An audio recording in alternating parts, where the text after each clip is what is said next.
As you know, the working group has done meetings and visited not only Colombo but also several parts of the north, of the east, as well as of the south. We have met with all different levels of authorities and as well as with non-governmental organizations and hundreds of families of the disappeared.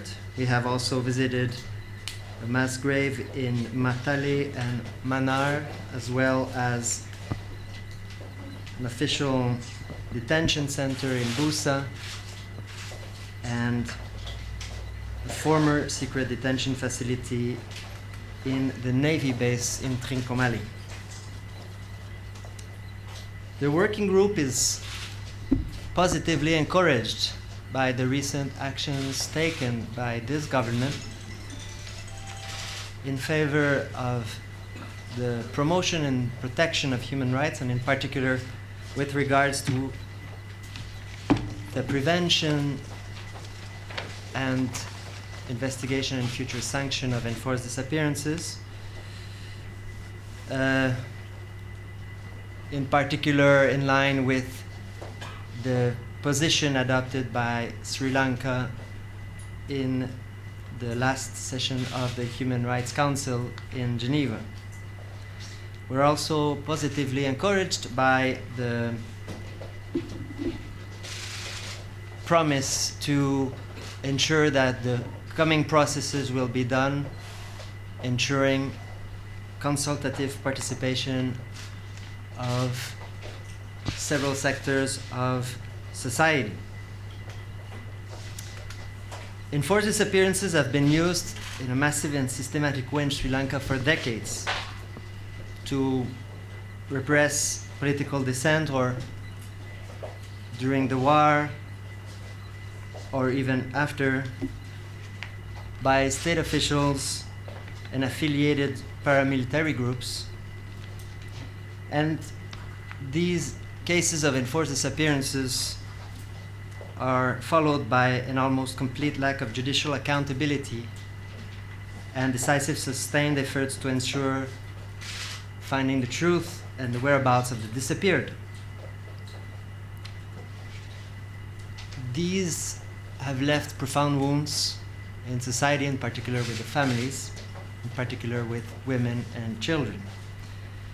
The working group considers that Sri Lanka has an historic opportunity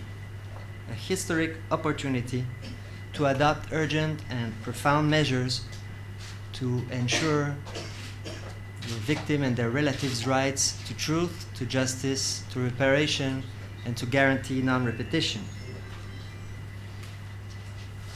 We consider that the state has, of course, the obligation to prevent, investigate, and sanction enforced disappearances, and that all of these measures to ensure all of these rights should be taken in a parallel manner to ensure that these rights are fully protected.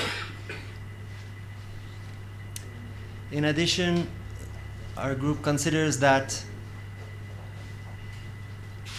the rights of the families must be exercised without threat, fear, or harassment. We are very preoccupied by the fact that a great quantity of persons we met informed us that they had been at some point in the process of their seeking the truth and the injustice about their loved ones who disappeared have been the object of fear, of threats and intimidation. And we believe that the highest authorities of Sri Lanka need to send a very strong message to the effect that public authorities must not undertake these types of threats and harassments and must not tolerate them. Even more worrisome is the fact that we've been also informed that families who have met with us have been harassed because of their meeting with us, which is, of course, totally unacceptable in a democratic society. As you know, the working group has received thousands of cases regarding Sri Lanka from different stages, going back to the 1980s, some cases related to the war, and some cases also related to the white violence disappearances. We are convinced that this is unfortunately only the tip of the iceberg, considering the many disappearances documented by the many commissions that have taken place here. We thus consider that it is very alarming that in almost all of those cases there has been a complete impunity, and this must stop now. We salute the fact that the state of Sri Lanka has set up a task force to address the cases that are registered with the working group. We hope that this will allow us, along with the state of Sri Lanka, to clarify a greater number of cases of enforced disappearances.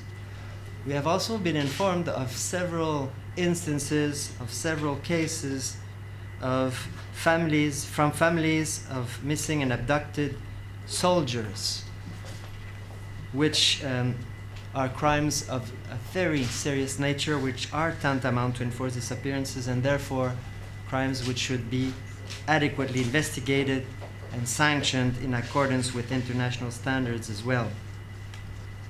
This is the fourth visit that the working group has undertaken in Sri Lanka after 91, 92, and 99. We consider that enforced disappearances need to be dealt with by independent bodies without any form of discrimination regarding the period or the location of the disappearances. During our visit, we met with hundreds of families which were interviewed, and we realized that many challenges remain and that this is a continuous crime which generate continuous damages, in particular psycho and social damages to these families. We are encouraged by the positions adopted by the state of Sri Lanka in the recent months, and these are good positive steps, but more need to be done. There have been a lot of promises, but the time for promises is over. What is really important is that there be results now. This will generate trust, and trust is absolutely necessary to walk towards reconciliation.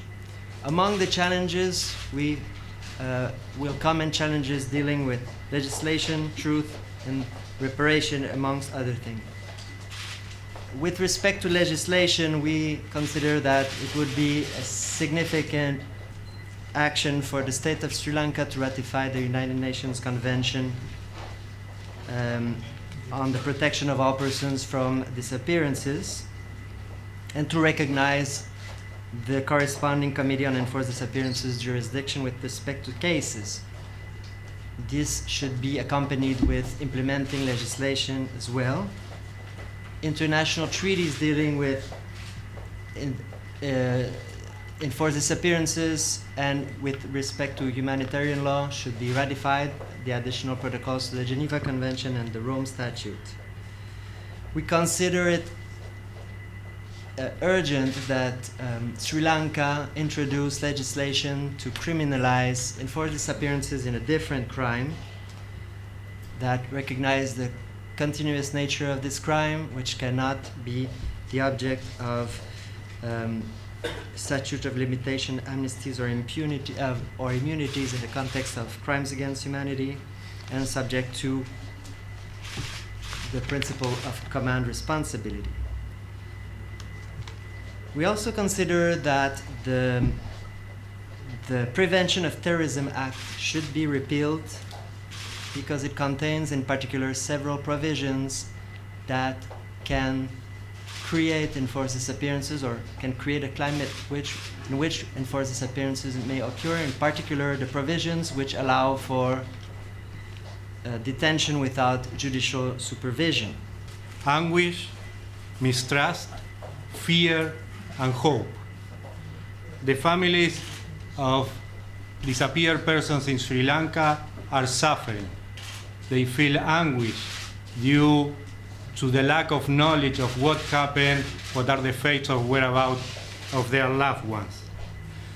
The families mistrust on the truth-seeking mechanisms that exist today in Sri Lanka. The families fear facing authorities and providing information due to the harassment that they suffer. When we met with more than 200 families and we interviewed them personally, most of them expressed hope that we are facing a historical moment, as my colleague said, and there is a unique opportunity. Because of that, we believe that Sri Lanka should adopt a comprehensive policy to establish the truth about the fate and whereabouts of the thousands of persons who have disappeared. We, the working group, welcomes the proposal to create an office of missing persons that is being designed with the technical cooperation of the International Committee of the Red Cross. We believe that this new state institution could bring light to the fate and whereabouts of the thousands of people who disappear and should be the product of an ample consultative process. In order to have legitimacy, any truth-seeking mechanism should be established as a result of broad consultations with families and civil society organizations. The new institution should be a victim-centered institution. That means that the right of the victim should guide all the actions of this new commission. It should be accessible to all the documents should be in Sinhala, Tamil, and English. All the staff should represent the diversity of the Sri Lankan society and be highly professional. And this new Office of Missing Persons should have all the necessary technical capacity, including the capacity to conduct exhumations with forensic expertise. We had the opportunity to visit several different mass grave sites, and we are concerned with the technical capacity to conduct proper exhumations or DNA tests. That's why we are recommending the government to strengthen its forensic capacity. As you know, Sri Lanka had in the last several decades at least 11 inquiry commissions to investigate the fate of missing persons. Most of them have been highly criticized. Very few had produced any result to clarify the fate or whereabouts of the persons who had disappeared.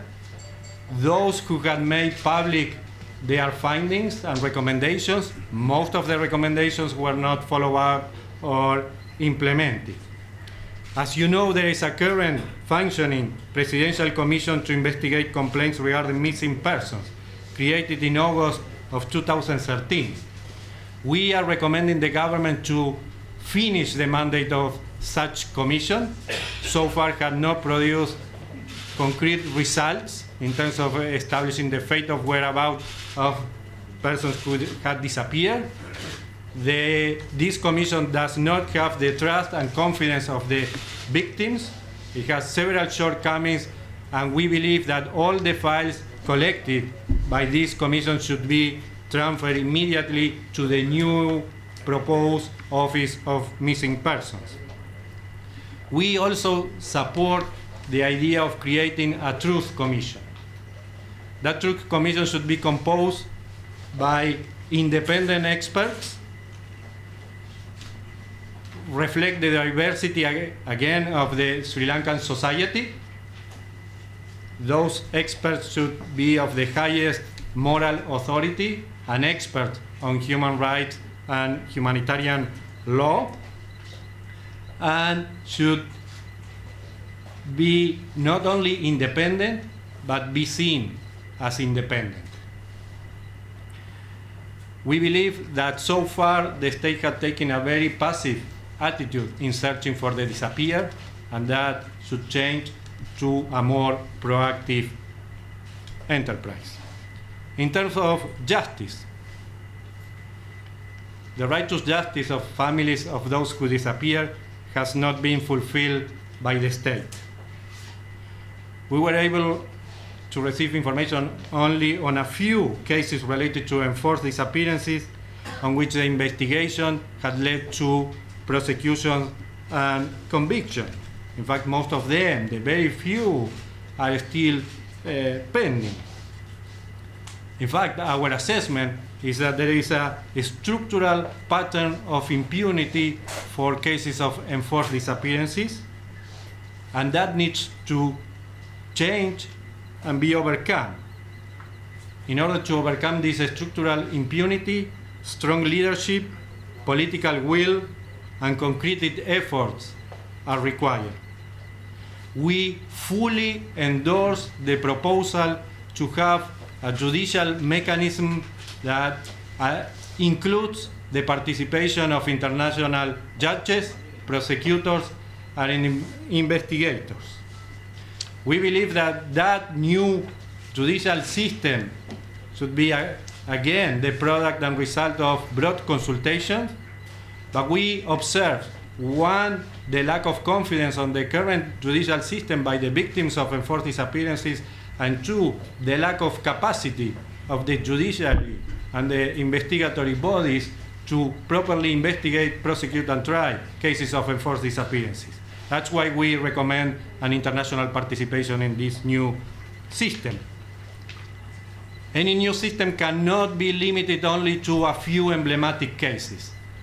Those few emblematic cases are not going to satisfy the demands of all the victims of enforced disappearances.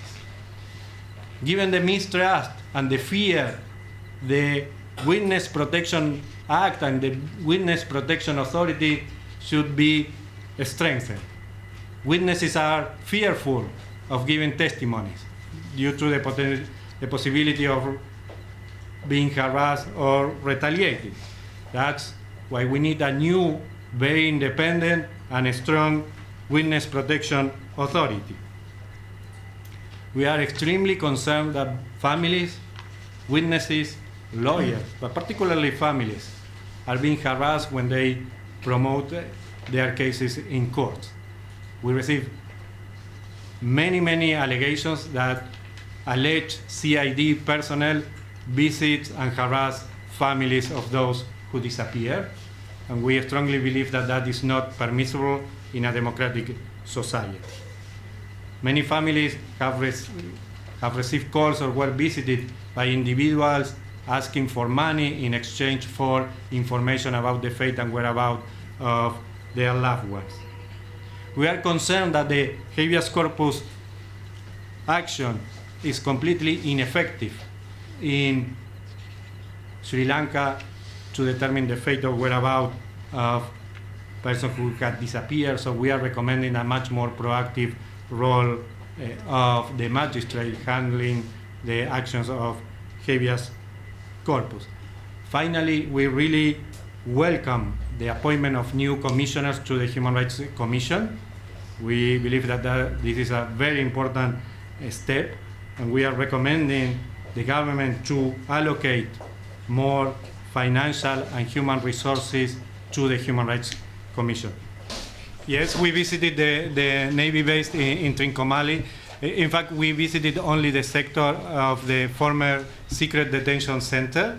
We visited the place with CID personnel who explained to us the investigation that is being taking place. We visited the cells, the underground cells.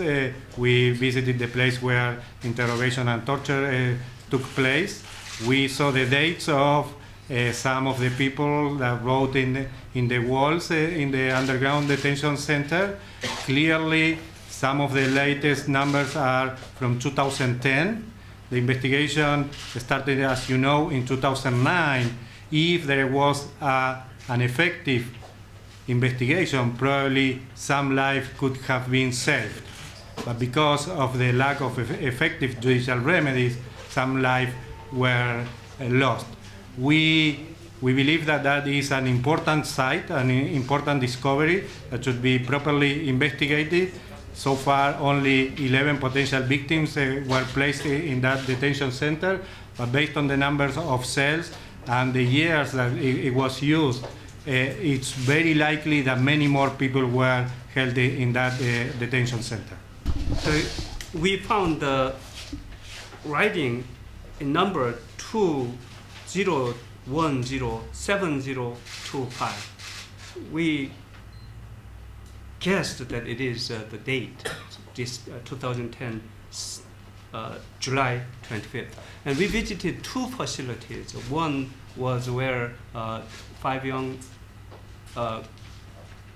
youth were held, and there was another facility, and there were several compounds, which some of which are underground, and there were guards placed as well. So it apparently shows that it was systematically used for detention facility purposes, even if it was originally built for keeping armories in long time ago. The location of the former secret detention center, as well as the level of control of the entrances, of the entrance and people coming in and out, tend to indicate that it would have been almost impossible to bring people inside those locations without anybody knowing. In addition, our understanding is that people were held there for very long periods of time. Not only those who are alleged to have been there and are in the current investigation, but we've also seen cells where very sophisticated drawings have been done, and people who have obviously spent a lot of time in those cells. So that means that they were provided with food, they were taken to the restroom and so on. There were places for guards to be, so obviously this has not been done without notice.